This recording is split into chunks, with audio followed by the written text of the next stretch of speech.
نہ تو اندھے پر کچھ گناہ ہے اور نہ لنگڑے پر اور نہ بیمار پر اور نہ خود تم پر کہ اپنے گھروں سے کھانا کھاؤ یا اپنے باپ دادا کے گھروں سے یا اپنی ماؤں کے گھروں سے یا بھائیوں کے گھروں سے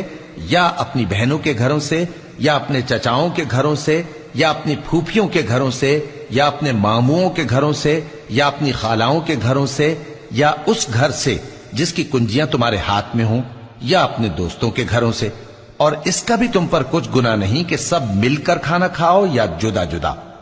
پھر جب گھروں میں جایا کرو تو اپنے گھر والوں کو سلام کیا کرو، یہ اللہ کی طرف سے مبارک اور پاکیزہ تحفہ ہے۔ اس طرح اللہ اپنی آیتیں کھول کھول کر بیان فرماتا ہے تاکہ تم سمجھو۔ مومن تو وہ ہیں جو اللہ پر اور اس کے رسول پر ایمان لائے، اور جب کبھی ایسے کام کے لیے جو جمع ہو کر کرنے کا ہو پیغمبر کے پاس جمع ہوں تو ان سے اجازت لیے بغیر چلے نہیں جاتے۔ اے پیغمبر